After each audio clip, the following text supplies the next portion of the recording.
Hey there, welcome back. This morning we have a Poulan Pro 700EX we're working on. Customer brought this in and said it wouldn't stay running whenever they let off the brake. Well, the problem was the seat was in such bad shape that the seat wasn't hitting the safety switch. Random rag on there, now when you sit on it, it'll fire up. Problem solved, right? Well, partially. Problem is, when we start it up, it doesn't sound quite right.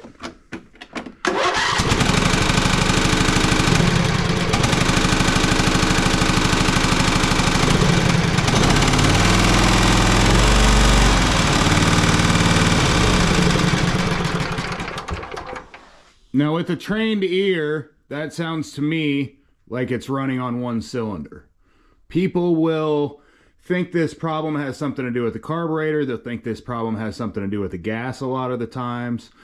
Sometimes it does, sometimes it doesn't. Now if your mower is running for a while and then shutting off, check your fuel supply, check your fuel line coming from the back of the tank. A lot of times it's actually the pickup coming from the back of the tank where the fuel line goes in. Where it pulls up, it'll grab pieces of grass that's fallen down in here, stuff like this, and as it comes up and around this bend, it'll get caught. So the grass will get caught at this corner, and it'll allow suction, but it won't be fast enough to keep up with the fuel supply of the mower, so your mower will keep dying out.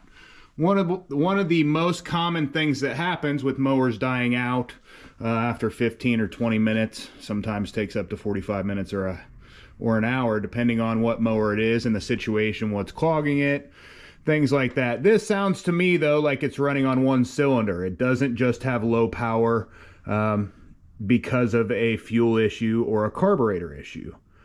I will show you how to test that and confirm that it is an issue like this. First we'll want to take a look at each cylinder independently. So this has the Briggs V-twin on it. It's a 26 horsepower Intek.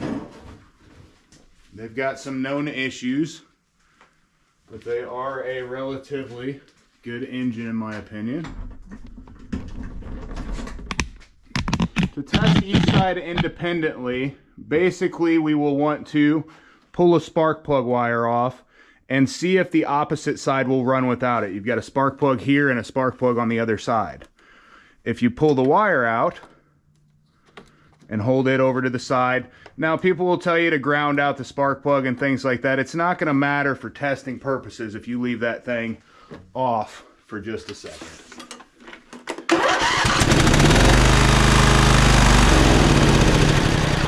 The mower fires up fine, which means that the opposite cylinder over there is working properly.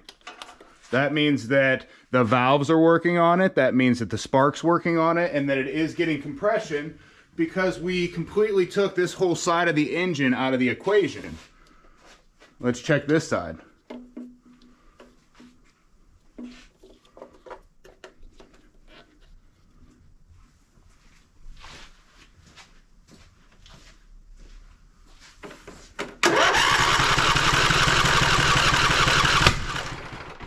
Well, I got a nice big pop out of it, but didn't get anything other than that. This side has got something going on. The other side seems to be okay. At least that's our diagnostics currently. Let's check the spark on this. Looks like I'm getting good spark on this side. That's a good sign. Now we know we're getting fuel, we just got that good pop out of it. I'm gonna take this spark plug out anyway. Looks a little bit strange. Wow, they really had that in there.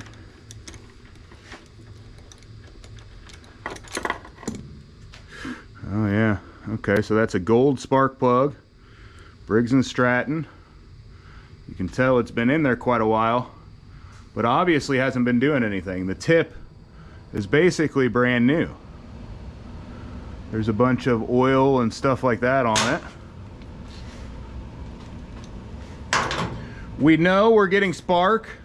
We know that we're getting fuel because the other side's getting fuel. The only thing left on this is going to be compression. Now there is oil and everything all around and even up underneath, If you look under there and you see a bunch of oil in between the fins, where the head gasket meets, there's a head here that attaches to the block. If you see up under there that there's oil in between those fins, then you know that the head gasket is blown on this, and that could be one reason that your mower is not firing. It's just blowing all the compression out there and it's not enough to run on this cylinder. Otherwise, we could have a bent push rod or we could have a stuck valve. We're gonna open the valve cover and see what's going on from here.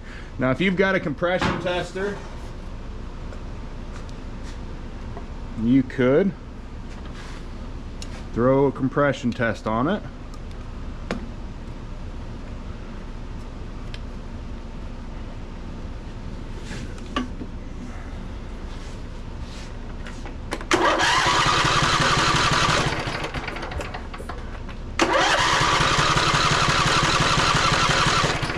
It's not even moving. There's nothing on the needle at all.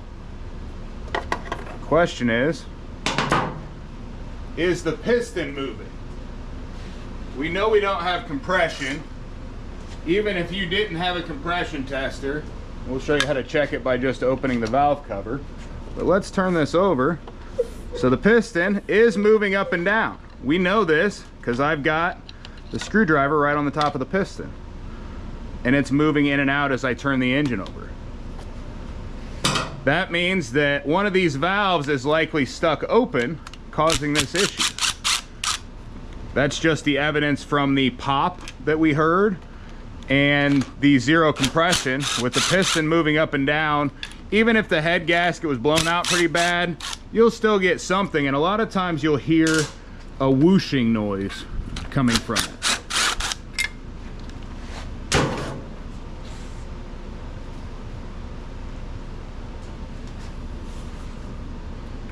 I told the customer what exactly was going on, kind of what we were gonna do, and we got a new seat on order. Seemed like it was on back order a couple weeks, if I remember correctly. We're not in any hurry to get this thing done right this second. I did want to diagnose the running issue. See exactly what's going on.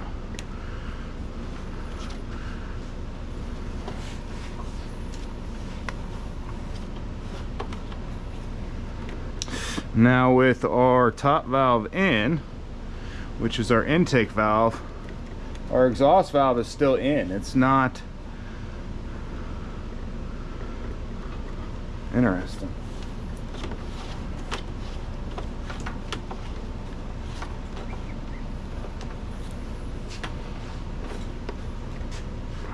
So this valve is not coming back out at all. What it looks like has happened is that something has allowed our middle rocker piece to turn on this valve and keep this valve from coming back out. Now these push rods look okay. The push rods come in and out. You've got one at the top and one at the bottom. But over here with that turning sideways, it doesn't allow this exhaust valve to pop back all the way out. These should come back to the same levels when they come back, and they're not. The exhaust valve stays right where it is. It gets pushed in just for a second, and otherwise it stays right where it is. So it's pushing in and then comes back out just that tiny bit. That's not enough to seal it. That valve's still open. What I'm going to try to do is get this push rod off or out of there just by pushing that valve in, and it popped back out to the level it should be. So that is definitely bent. It bent the push rod when that happened. But why did this happen? Why did that turn like that? Did somebody install this incorrectly? Because I've never seen anything like that happen before.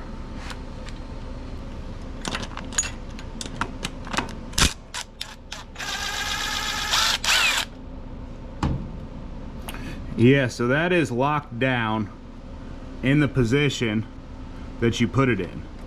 And this was tight, it was not loose. There's no way that this was not installed like that the last time somebody had this open. Somebody tried to fix it and reinstalled it incorrectly.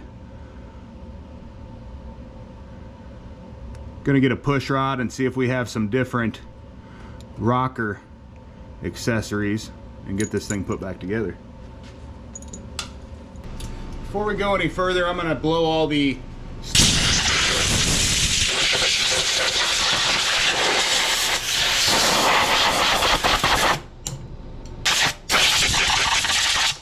make sure nothing gets down in. I've also cleaned off the old gasket material from the valve cover and cleaned it all up, ready to go back on.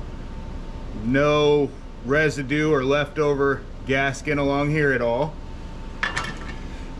If you get into here and you notice bent push rods and there's not an issue like somebody's been in messing with it, somebody's installed it wrong, you know, when somebody installs something like this and it's supposed to go the other way, that's not going to turn out good.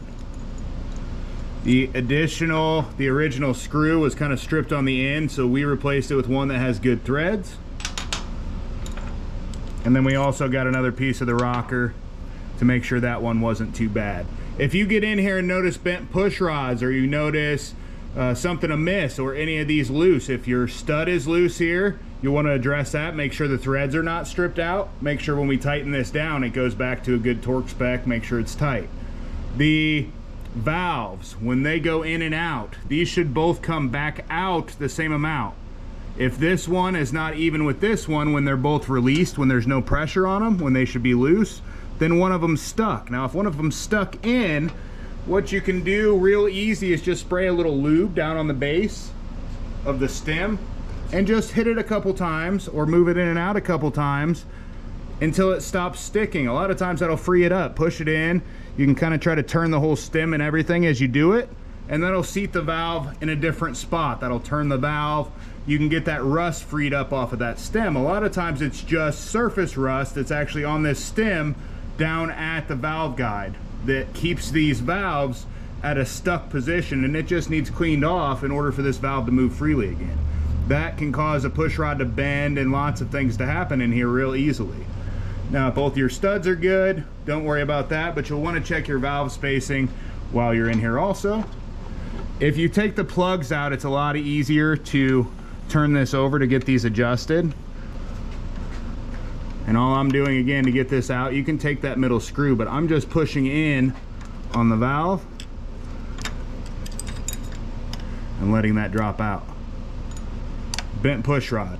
That is on the top, that is aluminum, that is the intake, that is where that should be. On the diagram, it does not show it that way. It shows it opposite of that. Not the correct way for it to go. And that's a 690982 push rod from Briggs on the top, and then it's a 690981 push rod on the bottom. The one on the bottom, it used to be, I think this is actually the superseded number, the 597785. So that's the new number.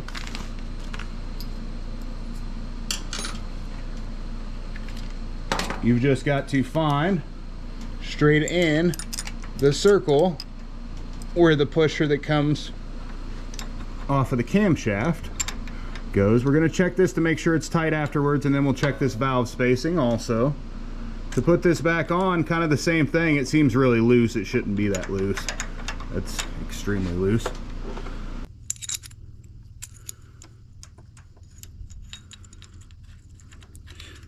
You want to line up this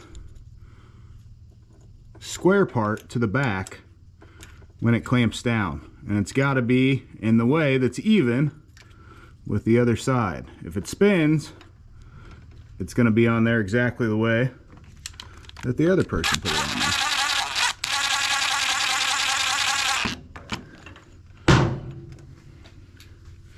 This calls for 100 inch-pounds. Okay. Yep. That is tight, but this is really loose. Let's flip it around. Now you can do these, if you'd like, at a 1/4 inch past top dead center. Otherwise, you can just go opposite. When one's all the way in, the other one will be all the way out, the way these camshafts are set up. And this is gonna take a, looks like a 13 millimeter, and then I believe a T40 in order to set it. Loosen this all up.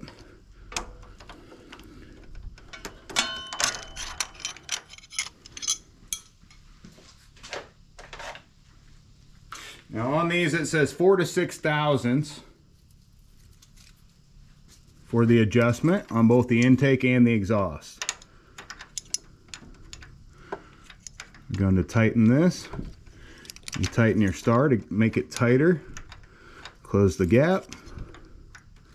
These are way, way off.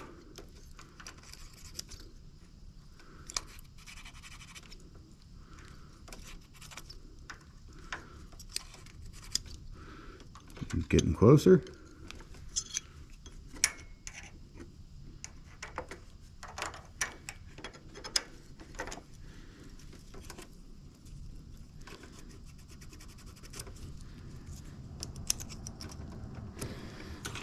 About right there. And I'm going to tighten the 13 against the T40 to hold that T40 right in the same spot it was in.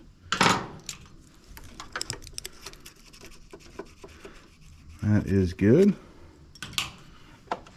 You want it to fit in there, but you don't want it to be too loose or too sloppy. If it's too sloppy and you can just throw it right in there, you'll want to undo that and redo it again. I'm going to make sure this is just, yeah. I like to make sure those are plenty tight, otherwise they can back off. That goes along with the studs. It says, I think 60 inch-pounds for that one. Intake valve is all the way in, and just the exhaust valve spacing.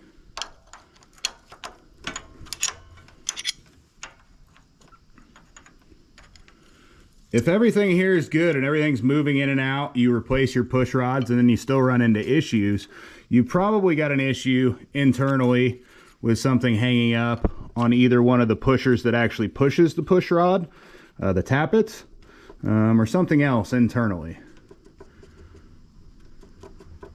As long as all this stays tight. I'm gonna go about right there, tighten it up, see what that gives us.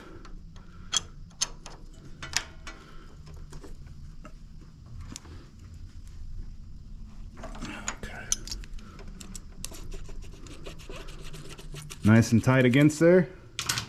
Again, I'm gonna make sure that's plenty tight. Check it one last time. Good to go. Now we're going to put a 690-971 rocker cover gasket on it.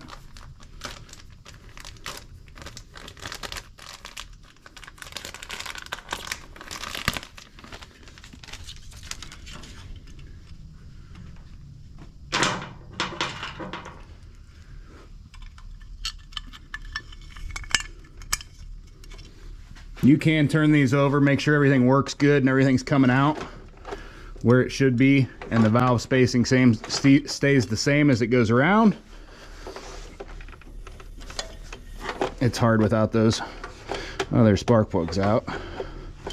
It seems like maybe that bottom one is still a little tight. See here when they're both open. Oh yeah, it's loose. You just always want to check it, you never know. Make sure everything's working properly when you turn it over before you try to start it, especially if you're not familiar with what you're doing. These 10mm, these are actually 3/8 as far as the head size goes to them. See people bring them in all the time trying to use a 10mm to get them off, and they strip them out.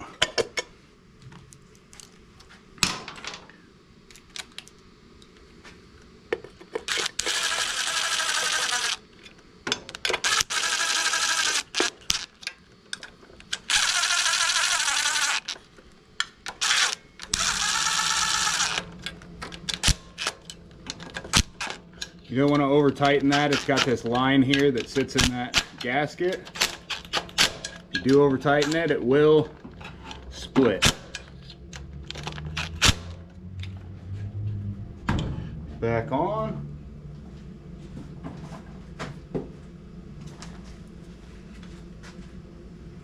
We're going to put this spark plug in, fire this thing up, see what happens.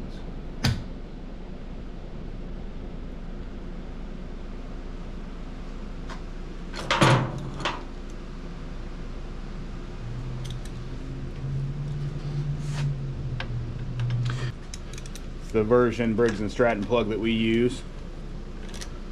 That other gold Briggs Stratton plug probably would have been fine. That's a 694 385.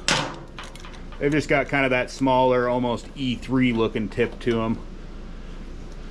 Not the V-shaped one, but the other one they sell. I believe that's what I'm thinking of anyway. I'll remove this other plug. Other plug is removed. See what this side does, as opposed to just popping from before.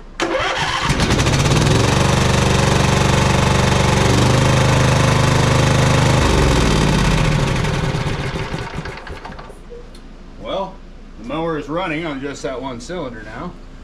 Let's plug this side in. See how well it does on both.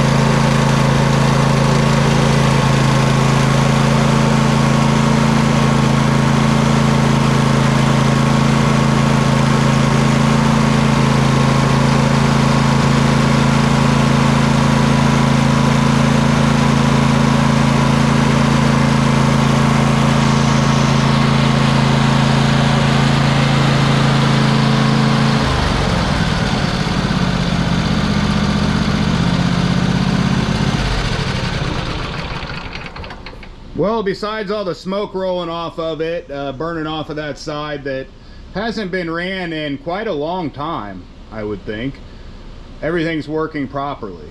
Hopefully this helps you if your mower is losing power, doesn't have full power, or bogs or dies under a load, and you can't figure it out with your normal diagnostic methods. Thanks for watching. Like and subscribe.